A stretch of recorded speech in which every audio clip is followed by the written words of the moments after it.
Bismillahirrahmanirrahim. Hai, assalamualaikum warahmatullahi wabarakatuh. Apa kabar semuanya?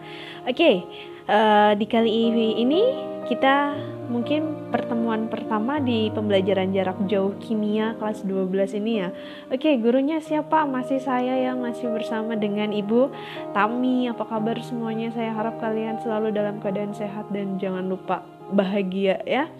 Oke, sebelum kita memulai untuk memasuki materi pertama di kelas 12 ini, saya ingin sedikit bertanya dan sedikit bercerita mungkin ya gitu ya.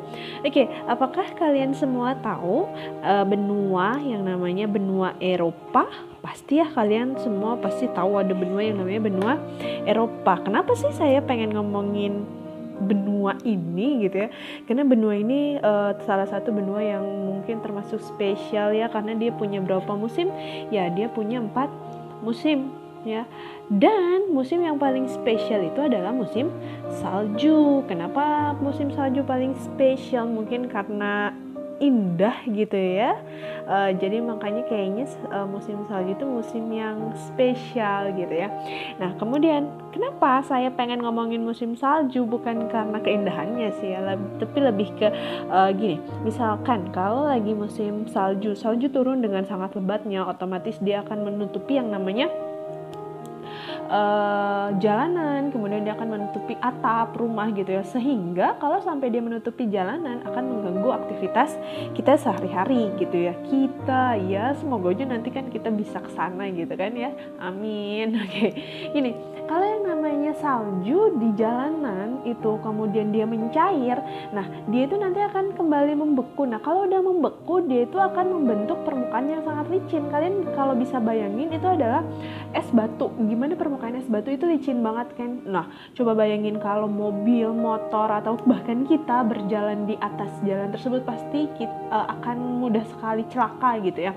Nah gimana sih cara mengatasinya agar hal itu tidak terjadi gitu loh? Itu ada caranya loh gitu ya. Itu yang pertama. Kemudian yang kedua itu adalah gini, untuk mesin mobil saat turun salju gitu ya, kalau sampai air radiator itu membeku, otomatis itu akan membuat mesin pun akan jadi rusak gitu ya. Tapi kok bisa sih gitu kan? Kayaknya nggak setiap musim salju orang-orang itu semuanya pergi ke bengkel untuk memperbaiki mobilnya. Berarti ada sesuatu tuh di radiator mobil atau motor itu diberikan sesuatu supaya apa? Supaya dia tidak mudah membeku. Gimana caranya? Itu yang kedua.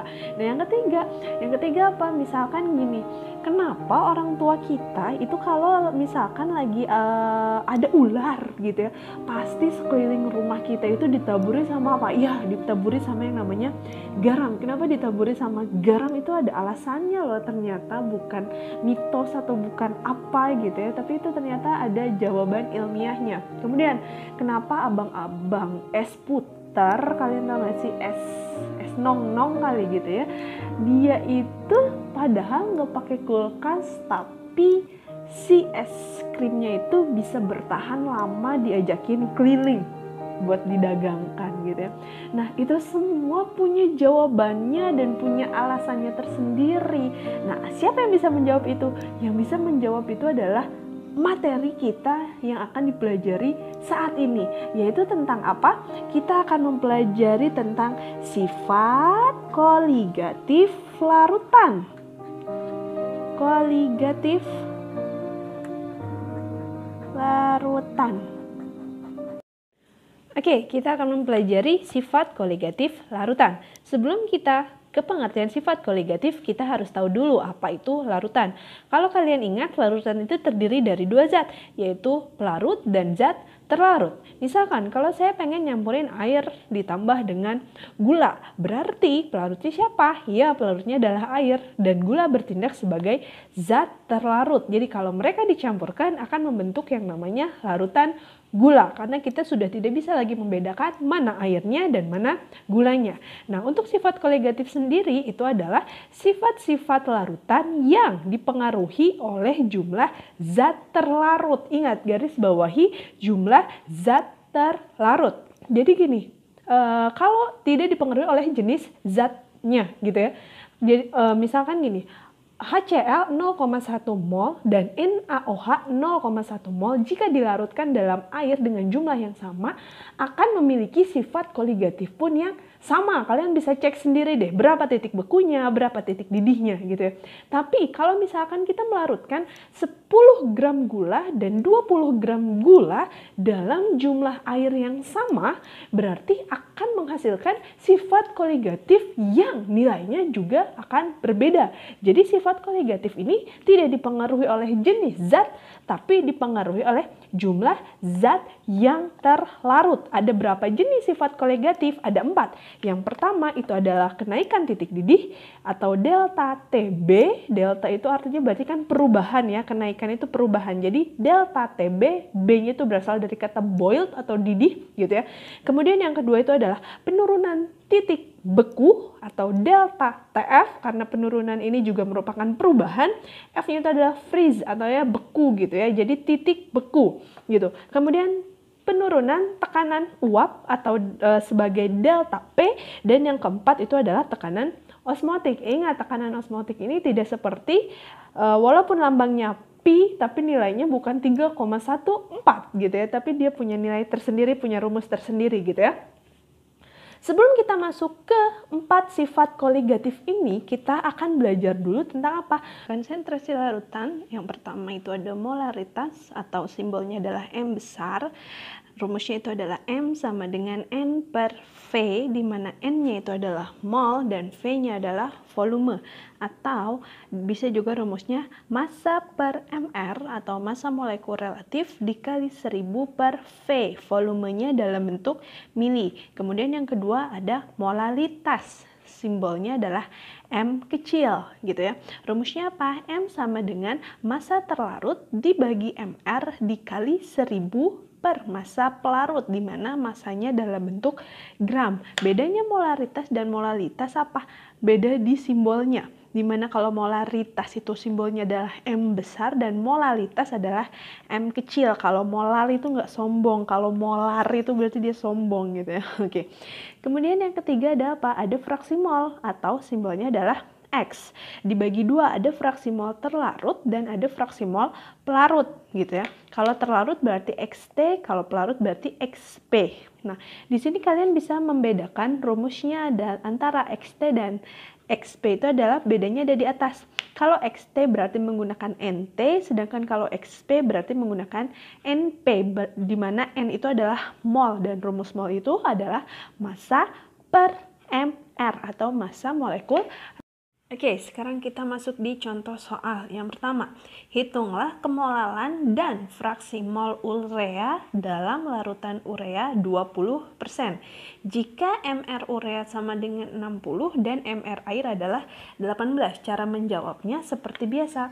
Harus ditulis dulu, diketahui. Apa aja yang diketahui? Yang pertama itu adalah dalam larutan urea 20%, berarti bisa dikatakan di situ massa ureanya adalah 20%.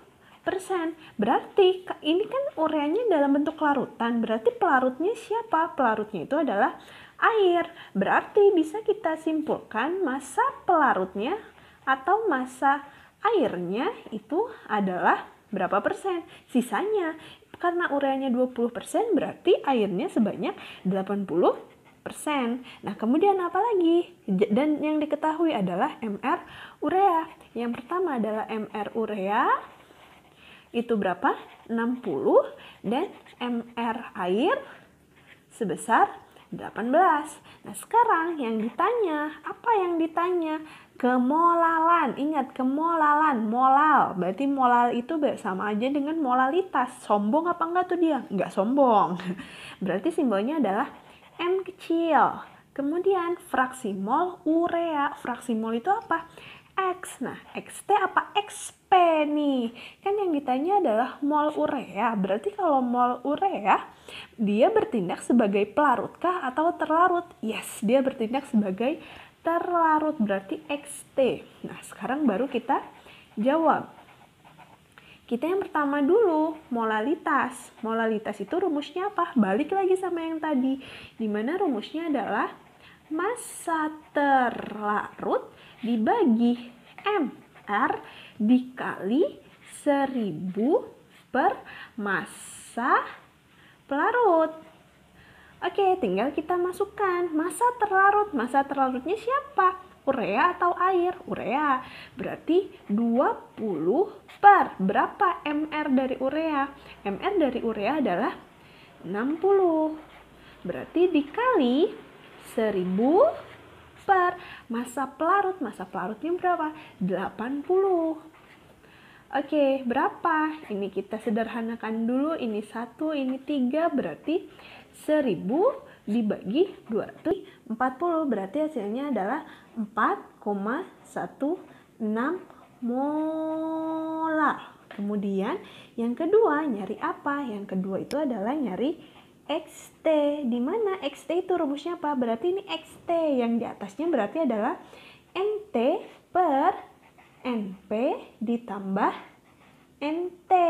Nah, kita masing-masing biar mudah nyari dulu NT-nya. NT itu berarti massa terlarut dibagi MR. Sama kita harus nyari juga NP. Berarti kalau NP itu adalah massa pelarut dibagi MR. Berapa massa terlarutnya? Kan yang terlarut urea, berarti 20 per MR urea, 60. Berarti sama dengan berapa? 0,3 mol. Gitu ya. Kemudian kalau massa pelarutnya berapa? Massa pelarutnya adalah 80. Berarti 80 dibagi MR air. Berapa?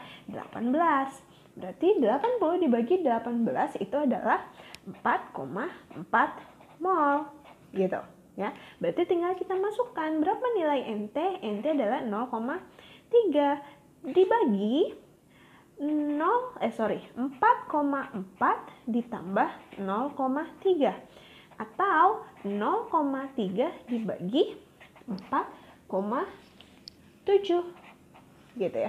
Berapa hasilnya? Silahkan dicari sampai di sini. Ya, jika ada yang ingin ditanyakan, silahkan tanyakan melalui grup WA ya. Oke, kemudian setelah kalian mempelajari video ini dan mencatat poin-poin penting yang ada di video ini, silahkan kalian kerjakan soal dari nomor 1 sampai nomor 9 yang ketika itu saya berikan soalnya. Gitu ya, di dalam satu lembar itu. Jadi tolong dikerjakan dari nomor 1 sampai nomor 9. Dikerjakan di mana? Silahkan dikerjakan di buku catatan kimia kalian masing-masing. Oke?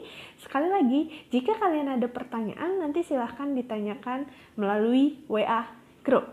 Oke, sekian untuk pertemuan kita hari ini. Terima kasih banyak anak-anak cerdas.